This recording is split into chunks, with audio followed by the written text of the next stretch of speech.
তো কি অবস্থা মোনা, সবাই কেমন আছেন? আশা করি সবাই ভালো আছেন। তো মোনা, আমি ভালো নাই, কারণ সিলেটবাসী ভালো নাই। তো আমরা বাংলাদেশের মানুষ কিভাবে ভালো থাকি, তো আজকে তাদের জেলায় অনেক পানি, অনেক বন্যা দেখে অনেক খারাপ লাগতেছে। তাই মন চাইলো আপনাদের সামনে কিছু কথাবার্তা বলি, ভাইদের জন্য কিছু দোয়া প্রার্থনা করি, আপনাদের কাছে দোয়া চাই। তো সবাই ভিডিওটা শেষ পর্যন্ত দেখেন, অনুরোধ থাকলো।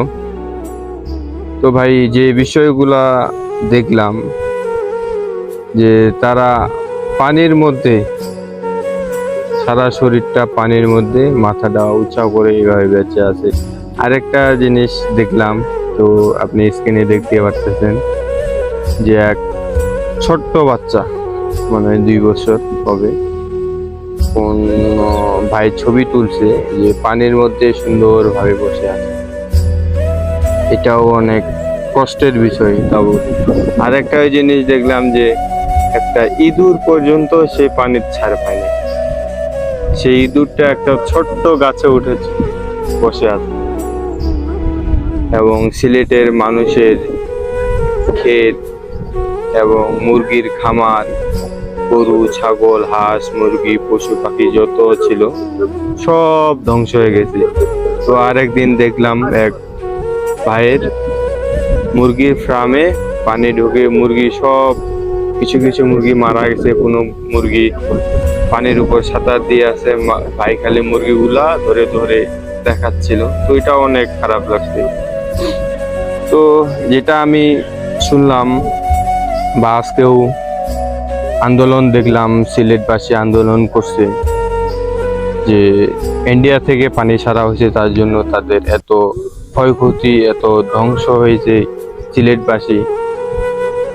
তো আমরা সবাই সিলেটবাসীকে বেশি করে সাপোর্ট দিই এবং সিলেটবাসীর জন্য আমরা সবাই মন প্রাণ থেকে, এবং আমরা মুসলমান ভাইরা বা অন্য অন্য যে জাতিরা আছে তাদেরকেও বলতেছি, তারাও আপনাদের ধর্ম অনুষ্ঠান থেকে সবাই সিলেটবাসীর জন্য দোয়া রাখেন, যেন সিলেটবাসীকে আল্লাহ তাআলা হেফাজত করে এবং সুস্থ রাখে। এবং আমি প্রায় 2-3 বছর থেকে দেখতেছি সিলেটবাসীর অনেক ক্ষতি। তো আমি ছোট থেকে শুনে আসতেছিলাম যে সিলেট নাকি দ্বিতীয় লন্ডন। তো সেই লন্ডন এখন নাই ভাই, সব ধ্বংস করে দিছে। কারণ ফারাক্কাবাদের প্রায় প্রায় পানি ছাড়তেছে, এটা থেকে সিলেটবাসী ধ্বংস হয়ে যাচ্ছে। তো আমরা বাংলাদেশের মানুষ সবাই সিলেটবাসীদের উপরে সবাই দোয়া রাখবো, যেন সিলেটবাসীকে আল্লাহ তাআলা হেফাজত করে এবং সুস্থ রাখে। এই আর কি ভাই, এই পর্যন্ত আমার কথাবার্তা ছিল। সবাই ভালো থাকেন, সুস্থ থাকেন, এবং আবারও দেখা হবে অন্য সময়। আসসালামু আলাইকুম।